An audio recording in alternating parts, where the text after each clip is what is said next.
Welcome back to the show that tells you you are a quantum computer with free will, making choices that will forever change the course of history. My name is Justin Riddle, and this is episode 34 of the Quantum Consciousness series. In today's episode, I will be defending free will and exploring three possible ways that free will might find its way into quantum mechanics. By the end of today's episode, we'll ask the question, can we escape the fundamental nihilism that is determinism? This episode is available on YouTube, and an audio-only version is available on Spotify and Apple Podcast. If you like what you hear today, then please like this video, subscribe to this channel, leave a comment below, or for the audio listener, write a review. Join me deep inside the mystery of numbers. Come and huff a metaphysical loo. See how concepts become objects and then become qualia. Join us for an episode of Quantum Consciousness. So in this episode, I'm going to first set the stage, the backdrop of why free will is challenged by a lot of mainstream scientific opinion and discourse. And then I will kind of go into some of the basics of quantum mechanics as it relates to this question of free will. And then I will provide three different types of ways in which free will could be expressed within quantum mechanics. The first way in the multiple choices that are presented through a superposition. The second way through the quantum Zeno effect and how we pay attention to one thing or another, and that builds up a propensity for some set of actions. And then finally, this idea that the computation itself, the meaning of the computation that is being processed in a quantum system, might have some implications for the values held by that system. And this is all very abstract, but we're going to go through each of these one at a time. All right, so to begin with, we are within this modern scientific paradigm where determinism is sort of the mainstream typical way of thinking about the universe. So to kind of really explain determinism fundamentally, it's the idea that you have A causing B, causing C, causing D, and there's this sort of system of laws and rules in place where one event necessarily causes the next event, and so on and so forth. And so if we were to understand the sum total of all forces at play in the universe right now, then we would be able to 100% predict with certainty the next stage in this process. And so everything is determined by the previous state, and so there really isn't any room for anything like the concept of free will, this sense of having agency or having choice. In a deterministic universe, there is no room for going beyond determinism, and something about free will kind of feels like it goes beyond or is separate from determinism. And so this is really easy to defend. The parameters involved, the sort of set of things you have to buy into is very easy to describe. And in order to defend an idea like free will, you really have a sort of indefensible position here and a very hard task to kind of suggest something beyond this much more simplistic framing of the universe. So the burden of proof is often on the person believing in free will. And in preparing for this episode, I watched a lot of different YouTube videos about free will. And it is kind of sad, just the kind of derisiveness at which people talk about determinism and free will and just sort of blanket rejecting any sort of argument to the contrary. So I'm going to kind of put my neck out there and try to defend free will against these forces of simplistic models that are easy to defend. And I want to set the stage even more broadly that, why are we defending free will? Why would we have this push, this conviction that we have a sense of agency and that, our choices are meaningful. And if I could just, brainstorm a little bit about the types of things which are hard to describe in science and which are hard to defend, the three things that came to my mind first were the sense that we have a whole self, that I am a single person with a name. If you look at biology, there's all these little pieces, all these parts of your brain, genetics, chemical transmissions, hundreds of billions of neurons. Where is a single person in all of that mess? Really, yourself is just some epiphenomenon, something you're just calling yourself, but really there is no scientific basis for the self. This is, once again, sort of the dogmatic mainstream opinion.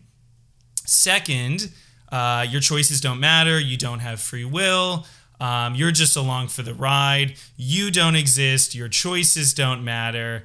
You are just a chemical concoction, and voila, here you are. Everything's happening.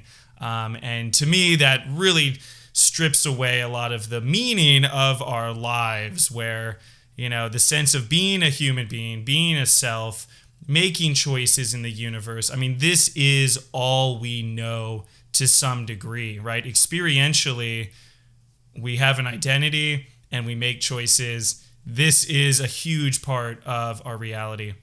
The third element that I can think of is the sense of now, being in the present moment. We are always in the present moment. We feel like we have a self, and at every moment we're faced with choices. What do I do right now in this moment? How am I going to live my life? And so in a bizarre way, everything that it means to be a human being and to go around the world and the way that we think about and conceptualize ourselves, there is this mainstream argument from science that you aren't real, your choices don't matter, and the present moment is an illusion. Time is reversible, and time is an illusion, people will even say. And there really isn't a concept of the present moment even within modern scientific theory. So what I would push back against is this very authoritative way in which a lot of very smart people will tell you, everything about your experience is an illusion. Everything about what you think is going on is entirely wrong. Nothing matters. We're just a bunch of billiard balls bouncing around in a giant pool table of the universe. And, your entire life is a lie, essentially, according to this sort of mainstream dogmatic opinion. And so I think this is really demoralizing. I think it's kind of dehumanizing. And it really puts you on the back foot trying to defend your experience. Everything you know is being a person in the moment making choices, and now the very fabric of who you are is questioned, and we're sort of clawing at scientific theory to salvage a sense of self, a sense of choice, and a sense of being in the present moment and these choices mattering and making some difference, right? And so I think there is a little bit of hubris in the scientific community that we figured everything out. We're dotting the I's, crossing the T's. We just need to put the icing on the cake of scientific theory. And because we've built so many great technologies and we have such a great predictive theory, that we're so close to the finish line and science is virtually done. And I think this is what I am going to argue against, Quantum computers are here. Quantum biology is here. There's revolutions happening that are at the early stages, and I think we're going to see a total upheaval of a lot of these closely held scientific beliefs. And not that science so far is wrong, but what I've been exploring in this channel, if you've been watching in sequence or you've been watching a number of videos, is that there is a lot to the physical world, to digital computers, to determinism.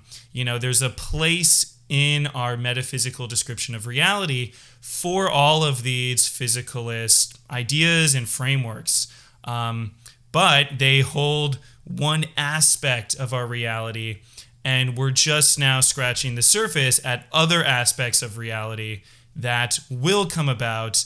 They will be scientifically described. They're not necessarily beyond science in principle, but they might be beyond our current imagination of what science holds and what science can be and could be in the future.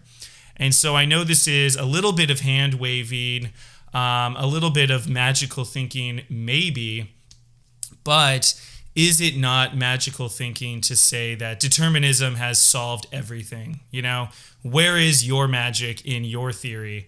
I think a lot of the magic is shoved off into these quote unquote new age, quantum consciousness ideas, or people, it's maybe a little more personal here, but, people looking at quantum computers as opening up the door to new ideas, new frameworks of science. But, in saying that determinism holds all the keys to living in the present moment, to having a sense of self, to having the perception that our choices matter, determinism needs to demonstrate why we've come to have these beliefs and why this is such a universal experience. And how do we explain qualia and all these other sort of philosophical aspects of the human condition? There is a lot of explanation that needs to take place, and it's not necessarily fair, in my opinion, to push that burden of proof onto people thinking about new paradigms and thinking about new ways of conceptualizing the self, conceptualizing free will, but taking our experience seriously and trying to grapple with the human condition and explain it through the emerging new paradigms coming out in physics and biology. And one final anecdote before we dive into this. So I was teaching a course on quantum consciousness back in the day at Berkeley. And while I was teaching it, I would often engage with random people in these topics. And there was this one encounter which really stood out in my mind. And it was someone who I was living with in one of these student co-ops there. And he was a math PhD student. And we started talking, and I brought up free will.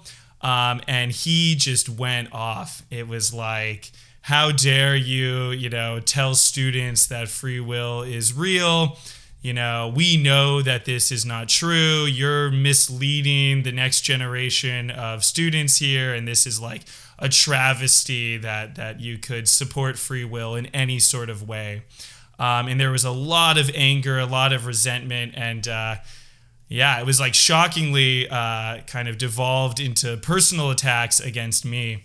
I tried to keep my cool throughout that whole thing, but it is very interesting how discussions about free will really fire a lot of people up and really touch deep into some core way that we conceptualize our place in the universe. And just by talking about free will, it can be very challenging to a lot of people, and it can really fundamentally get under your skin to even talk about these topics. So I think it is important to talk about, but I fully acknowledge and realize that, this is almost like an intense conversation for many people. And, I've said it before, like the need for philosophy of mind, I think, is not a luxury. It's not just like a fun, theorizing that we go into, but it actually is core to how we think about ourselves and how we make decisions about our lives and about our futures. And so I think it is a serious topic, and it is something that deserves our attention in a really fundamental way. All right, so prior to quantum mechanics, there was sort of this like clockwork conceptualization of the universe where everything is like a clock. It's moving, there's gears. This is sort of the industrial age conceptualization of self, where there's gears and pulleys and machines, and it's very digital and concrete, and you can really pull a lever and shove a gear, and then things are changing and happening. And at the fundamental level, the universe must be like this machination of human thought and the human reality. And so we're just along for the ride, computing and crunching away through this, metallic reality. But then quantum mechanics came on the scene, and essentially what quantum mechanics provides us with is this idea that the fundamental particles or systems in the universe are undergoing this superposition, this evolution of a quote-unquote wave function, which is a probability distribution of various possible futures, right? So we have a photon, for example. It's going along and it hits what's called a beam splitter. This is a half-silvered mirror where there is a 50% probability that the photon reflects off that mirror and a 50% probability it passes right through.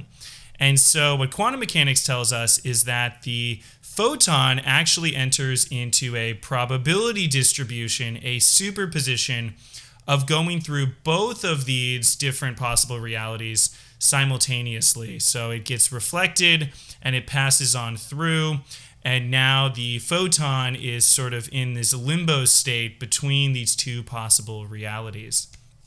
And so all of this, according to quantum mechanics, is deterministic through the Schrodinger equation. So there is a way that you can define and derive the different probabilities that the photon is going to be in at any given point. And then the bizarre part, or the part that breaks determinism, which is non-deterministic, is that if you introduce a measuring device, and this is, one of these hard to define things, and there's a lot of work being done on this front, but you measure the system and you ask the system, did it get reflected or did it pass straight through the beam splitter? And here, that wave function is reduced. So we have unitary evolution, and then we have reduction. We have a reduction of that probabilistic superposition state into one of two possible physical realities. And that reduction process is non-deterministic. And so the way that people think about it currently is that you have these two different states, and you can define the system as a probability distribution where you have a coefficient associated with each of those two different possible states. And then there's something called the Born rule. And this means that you square the coefficient of both of these different states. And that is your probability that you're going to end up in one or the other after you get a measurement. And so this measurement process applies. It chooses randomly or stochastically, which is just another word for a random process, and then it gets forced to be in one or the other. And so the question is it that simple? Is it just that there is a randomization process, ignoring the complicated idea of how we define what our measuring device is, but are we just sampling from a distribution, and this is another force of the universe, sort of a randomizer at the core of reality that's randomly picking things? And this is an open question. We can conceptualize this randomization process in the ether. It's easy to write down on a piece of paper or, to think about mathematically, sort of a uniform distribution. You're sampling from this perfect mathematical construct of a distribution, and then you're choosing one of these things randomly. But is that a real process in our reality? And this is one of these fundamental questions in quantum mechanics, is we have these sort of two different processes that are at odds with each other. Deterministic evolution of the wave function, and then this jump, this sort of like break in reality where we jump into one state or another. And this is not time reversible. So while you're in this unitary evolution, time is flowing forward and backward. But then once you make this jump, you cannot go back in time. It's time irreversible after this sort of break in the deterministic flow. And so this jump, this reduction step, is really one of the core mysteries in quantum mechanics, often called the measurement problem. How do we make this break in deterministic reality? And so a lot of philosophers have stepped in to say, because this is an example in physics that is not deterministic, maybe there is room for free will to step into the equation, because it feels like free will is not deterministic because it wouldn't be free, right? And so maybe there is a chance for us to have this break in reality, and we can introduce some more humanistic concept of a sense of choice or a sense of will into the reduction process. So now that I've set the stage here, I'm going to dive into 3 different ways, 3 different models for how free will might play a role. And I think these are, in my eyes, the 3 ways that free will would have to make some sort of impact here. And as a trialist, if you've been watching the show, you're aware of this. There's monism, overly optimistic idea that you can describe all of reality with one set of principles. There's dualism, the idea that typically there's mind and body, and that you need 2 sets of descriptors for this. And then trialism, the idea that there are 3 aspects to reality fundamentally, and you need to describe each of these 3 aspects and their interactions. Typically, I subscribe a lot to the Roger Penrose conceptualization: physical world, a mental world, and sort of a mathematical conceptual domain, the world of meaning. So the 3 different types of ways that free will might play a role roughly, organize into these 3 different domains. So I'm going to describe them to you with respect to those 3 worlds. All right, so the first world, the physical world, we talked about the Schrodinger's equation and how it evolves a superposition of all these different possible physical realities that you could be realizing. And so the idea here is that this is like a multiple choice selection for you. So, watch some other videos to get some more background here, but let's assume that you are a quantum system, you are a quantum computer. We're going to sort of anthropomorphize this quantum system here, and you in the moment are presented with different possible physical realities. Let's say these are different brain states corresponding to different actions, and you enter a superposition of different possible choices that you could make, and then you, being the observer, you say, I want to do this action. And perhaps you make that choice. You decide to collapse the wave function into this setting or that setting, and then that agency is non-deterministic. There was a choice that was made by you within this system, and then it collapses to that reality. And Henry Stapp and John von Neumann talk about this in particular. The idea that if you're presented with different choices in superposition, your will makes a decision about doing this choice versus another one. And then after you've made that choice, according to Henry Stapp, there are repercussions. So the physical world gives you options, you make a choice, and then the universe, broadly defined, is a third force here, which then constrains and says, well, did this really happen or did this not happen, right? So choice is presented, your choice, and then the reality of whether or not that choice actually occurs involves some more, in my read on his take of this, it's kind of like this broad entanglement web, this network of associations in a broader context, and nature's choice also steps in. So the universe gives you physical choices, your choice, and then nature's choice, and there's sort of this cyclic movement through these 3 different processes, and that is how free will finds its way into physical reality. Of course, the assumption being that you are a highly integrated quantum computer within biology, and you're having some influence on which superposition inevitably gets selected. All right, so that is our first framing, and I put it closest to the physical world because it's sort of a multiple choice reality between these different physical options that are presented to you. So the second framing of free will is really coming once again from Henry Stapp, but he's banking on this intuition from William James. And you can watch the Quantum Zeno Effect episode for a deep dive into this particular theory. But the idea is that we really have a Freewon't. a way that we can accept a pattern of thought or we reject a pattern of thought.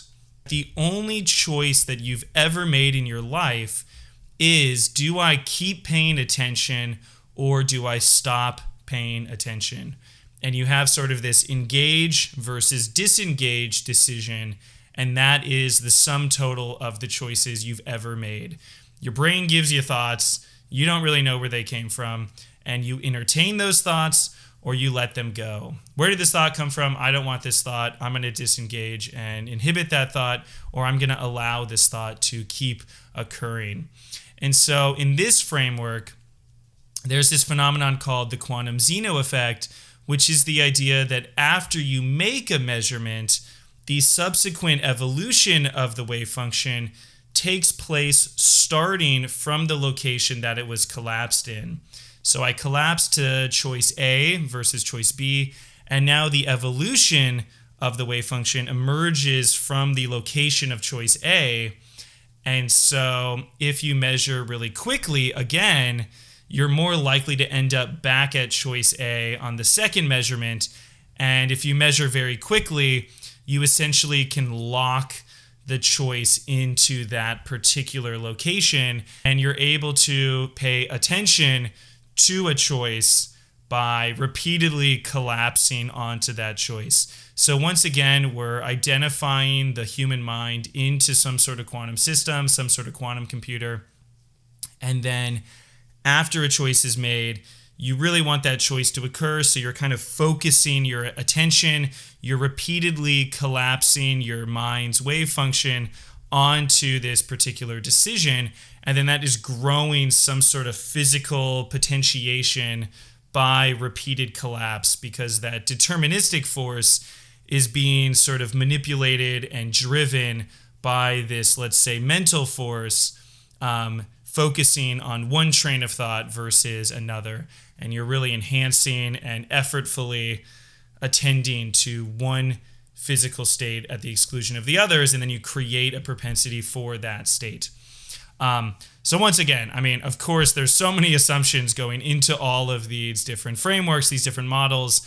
But hey, these are different ways where if we identify the human mind with a quantum computer and we allow the quantum mind to have some sort of influence or agency over this collapse process, this non-deterministic reduction, this is what the manifestation could look like. All right.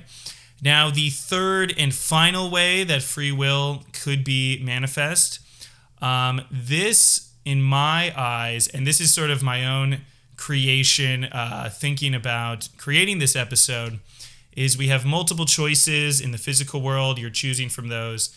You have the Freewon't or the free will, keep doing that in the mental world. And then this one I'm sort of defining as formwill.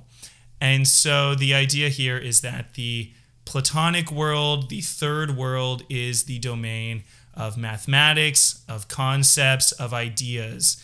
These ideas, these mathematics, these concepts are universal. They're sort of transcendental. They go beyond any individual person. The concept of a square goes beyond you. It goes beyond me. There is something that is a square in our universe. And there's this domain of mathematics and this domain of meaning that is genuinely real.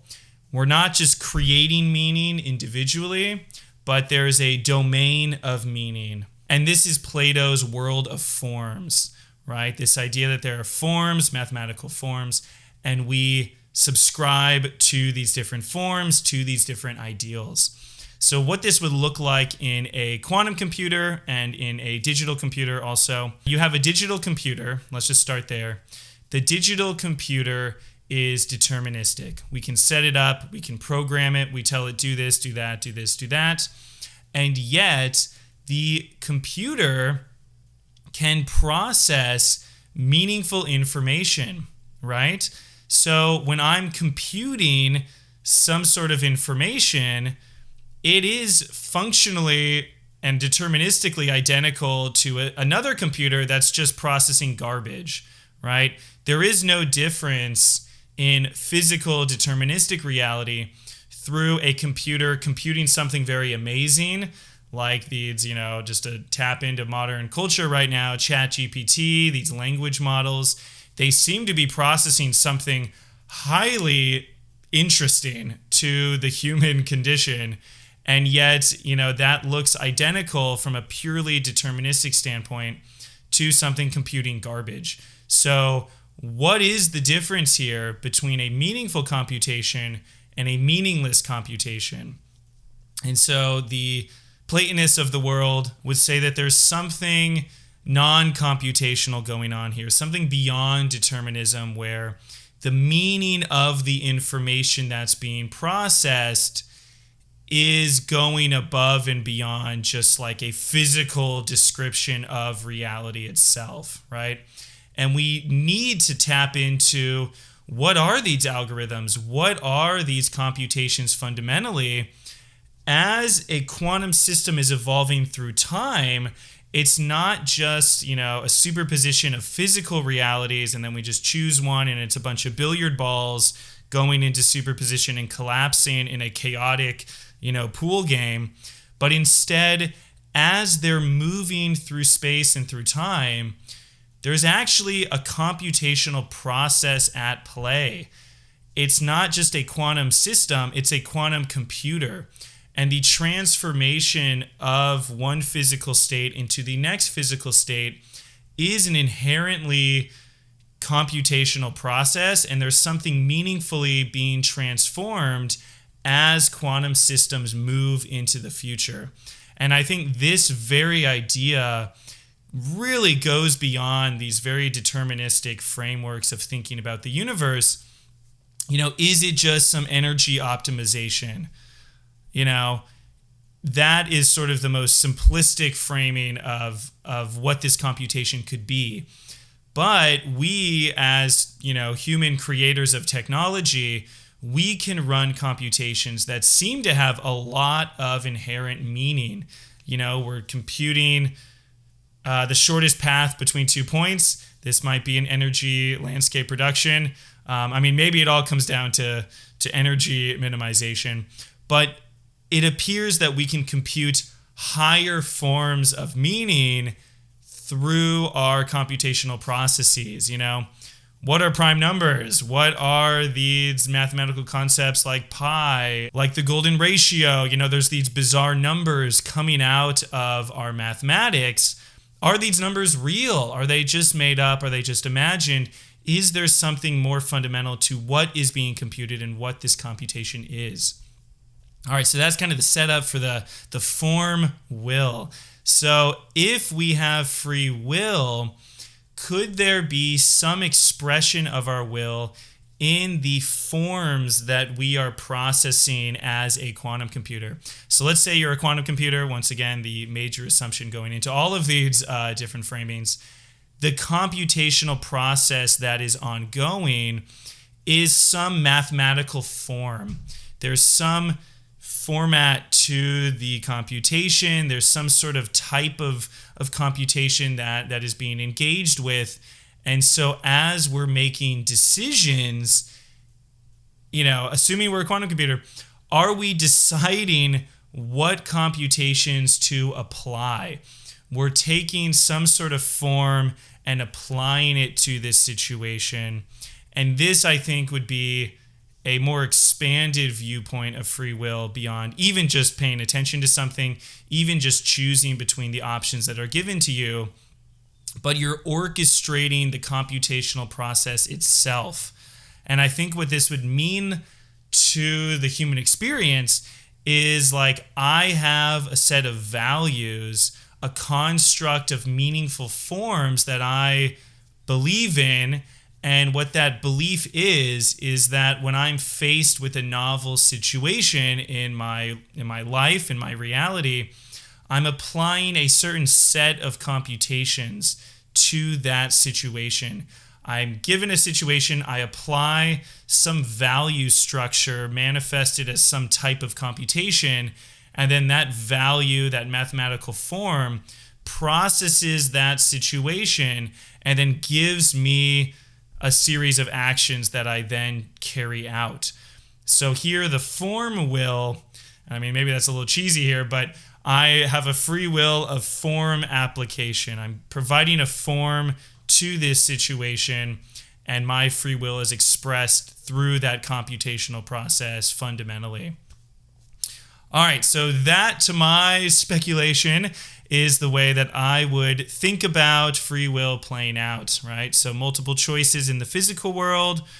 A lot of this you can find in Henry Stapp's work, in John von Neumann's work. The idea of Freewon't in the mental world, this sort of entertaining of an idea or the letting go of an idea. And this might have something to do with the quantum Zeno effect. Once again, Henry Stapp talks about this. It taps into William James. And then finally, formwill, which is a bit of my own design here, but it's applying some sort of mathematical form, thinking about the computational process at play within a quantum system, and do we have a choice of what computations are applied to our situation. And I want to end this episode by talking about why do we have a need to salvage free will. And what I would argue is that in determinism, there is such a fundamental nihilism inherent to the theory. In determinism, your choices don't matter. You're just a genetic, electrical, chemical concoction, and nothing matters intrinsically. And while there's kind of the criticism against free will proponents, like, oh, you're just trying to redefine free will to make free will happen, I want to throw that same argument back at determinism. You're just throwing a bunch of sort of ad hoc definitions for meaning to escape nihilism. And I think there's such an inherent fundamental nihilism that no matter what mental gymnastics you apply to your conceptualization of determinism, it's fundamentally nihilistic, and it just feels really defeating to engage deeply with determinism. Maybe this is my own experience with determinism, but I feel like just as we just need to tap into our sense of what free will is, we don't really need to define free will, and I haven't defined free will in this episode, because we all know what free will is, because we're embodied, we're an experiencing human being, and so we know what free will means, and I don't need to sit here defining it for you. And similarly, determinism is a set of principles, and we can entertain those principles, but nihilism is inherent to that framing, and I don't think you can define your way out of deterministic nihilism. We create our own meaning.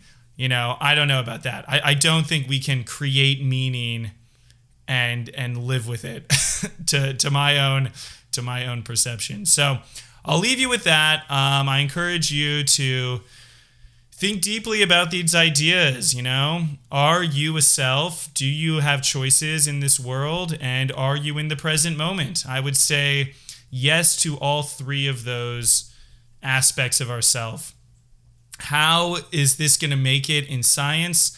I don't know. I think that quantum mechanics feels a lot closer to the human experience, and there's, a lot of elements to quantum mechanics that tap into the human experience a bit more, and there's room to explain what we're experiencing. But let me know what you think out there, and I'll talk to you again real soon.